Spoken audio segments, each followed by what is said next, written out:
अस्सलाम वालेकुम एवरीवन। तो अगला टॉपिक जो हम कार्डियोवैस्कुलर सिस्टम में करेंगे वो फिजियोलॉजी में से ही जो है वो आपका एक ऑटो रेगुलेशन है।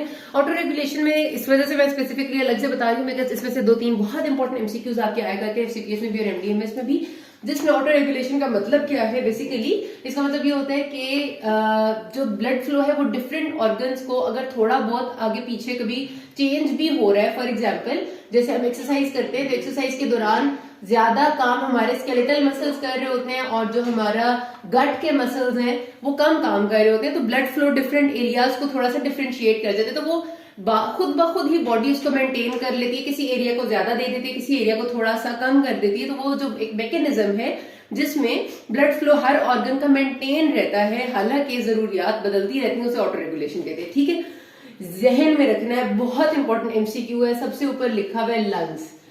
हर बॉडी के ऑर्गन में जब ऑक्सीजन की कमी होती है, आपको पता है ब्लड का मकसद क्या है कि ऑक्सीजन और न्यूट्रिएंट्स को कैरी करना है टुवर्ड्स अ स्पेसिफिक एरिया। ठीक है, उसमें से न्यूट्रिएंट्स अगर थोड़े कम हो भी जाए तो वो चीज जिंदा रह सकती है, लेकिन अगर ऑक्सीजन नहीं आएगा ब्लड में तो आपका ऑर्गन जिंदा नहीं रहेगा। ठीक है, ब्लड के जाने का मकसद यही होता है।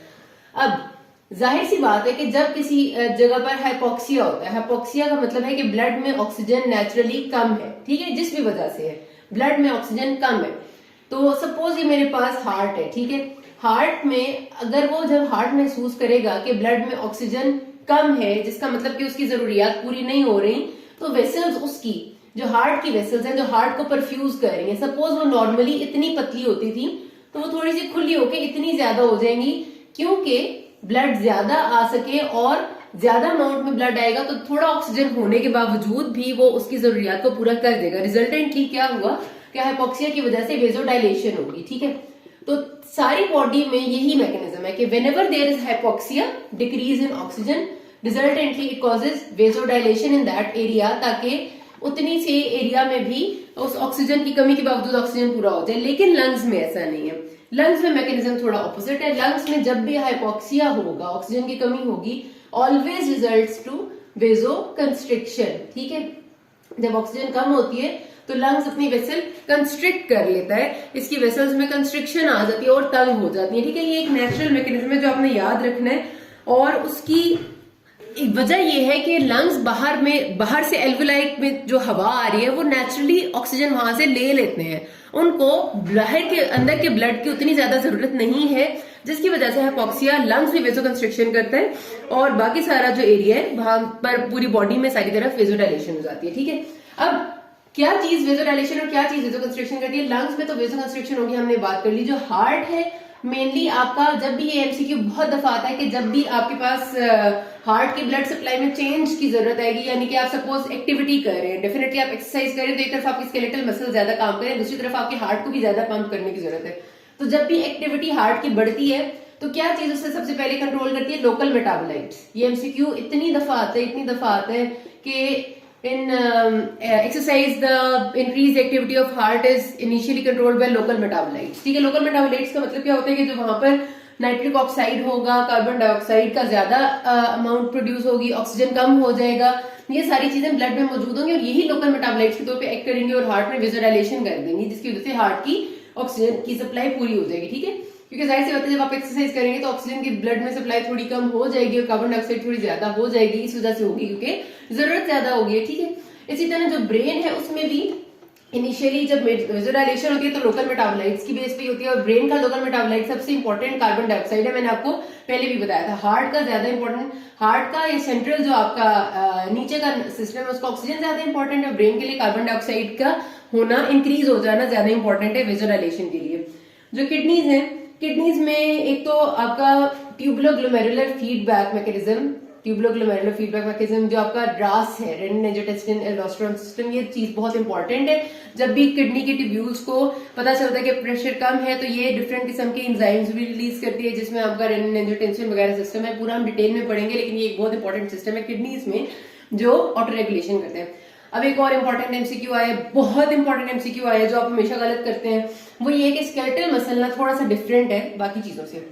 स्केलेटल मसल जब रेस्ट पे होगा तो इसकी एक्टिविटी कौन कंट्रोल करे? Sympathetic system. हालांकि ये नॉर्मली नहीं होता, नॉर्मली सिंपैथेटिक नर्वस सिस्टम आपकी एक्टिविटी के दौरान एक्टिवेट होता है कि जब स्केलेटल मसल कोई चीज काम कर रही होती है, फाइट और फ्लाइट एक्शन होता है तो सिंपैथेटिक सिस्टम एक्टिवेट होता है, लेकिन नहीं, स्केलेटल मसल्स की रेस्ट में ब्लड सप्लाई सिंपैथेटिक के कंट्रोल में है और ड्यूरिंग एक्सरसाइजिंग स्केलेटल मसल की ब्लड सप्लाई लोकल मेटाबोलाइट्स के कंट्रोल में होती है। लोकल मेटाबोलाइट्स में वही आपके आ जाएंगे जो आपको पहले से पता है, जिसमें एक निमोनिक इस्तेमाल होता है चौक का, बहुत कॉमन निमोनिक है। चौक स्टैंड फॉर, यहाँ पर आ जाएगा आपका कार्बन डाइऑक्साइड, फिर हाइड्रोजन आयन, फिर एडिनोसिन, फिर लैक्टेट और फिर पोटेशियम। ये सारी चीजें एक्सरसाइज के दौरान as a local metabolite, as a by product produce होती हैं ब्लड में, और यही विजुअलाइजेशन कराती है स्केलेटल मसल्स में ड्यूरिंग एक्सरसाइज। और रेस्ट में skeletal muscle is under sympathetic control, ये बिल्कुल नहीं भूलना, बहुत इंपॉर्टेंट एमसीक्यू है। अच्छा, स्किन में जो सिंपैथेटिक सिस्टम है वो वेजोकंस्ट्रिक्शन कराता है। एक और इंपॉर्टेंट बात कि वेजोकंस्ट्रिक्शन सिंपैथेटिक सिस्टम किस बेस पे किस जगह कराता है, ज्यादा विजुअलाइजेशन हो रही होती है ना, तो वो स्किन में होती है। ठीक है, ये भी एक बहुत इंपॉर्टेंट एमसीक्यू है आपका। अच्छा जी, ये ऑटो रेगुलेशन के एमसीक्यूज हमने कर लिया। कैपिलरी फ्लूइड एक्सचेंज से एज सच एमसीक्यू नहीं आता, सिर्फ आपने ये बात याद रखनी है कि कभी कभार आपसे कोई घुमा फिरी बात इस तरह की पूछ लेते हैं कि सपोज एडिमा हो रहा है तो कौन सा फोर्स इनमें से ज्यादा हो रहा होगा। तो एडिमा का मतलब है कि ये मैंने क्या बनाई है, एक कैपिलरी या एक ब्लड वेसल, कोई भी एक ब्लड वेसल है, और ये क्या है, ये इंटरस्टिशियल फ्लूइड है। उसके बाहर जो होता है वो इंटरस्टिशियल फ्लूइड होता है।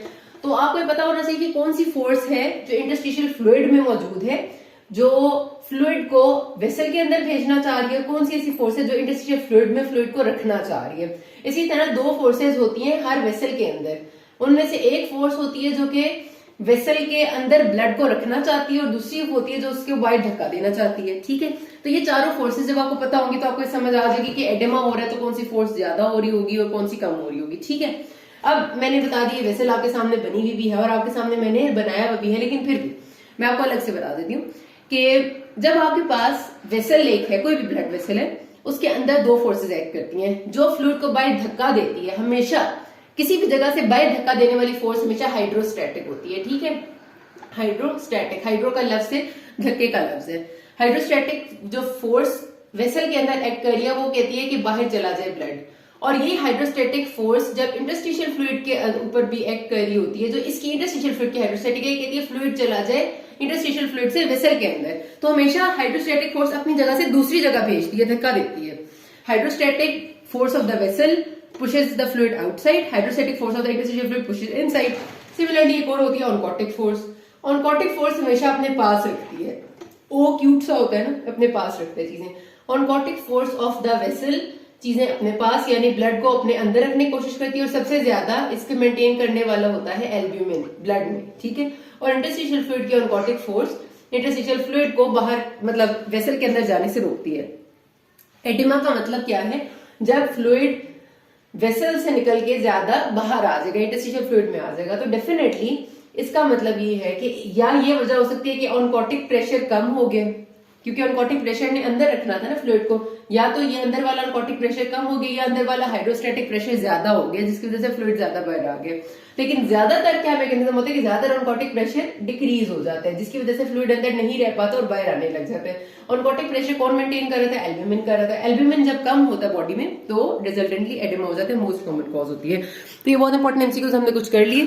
अच्छा, अब हमने करनी है स्टार्ट एक तो पैथोलॉजी कार्डियोवैस्कुलर सिस्टम की, जो हम अगले पार्ट से करे थे, कंजेनिटल हार्ट डिजीज पढ़ाना शुरू करूंगी। यहाँ तक किसी कोई मसला हुई can ask me. Thank you.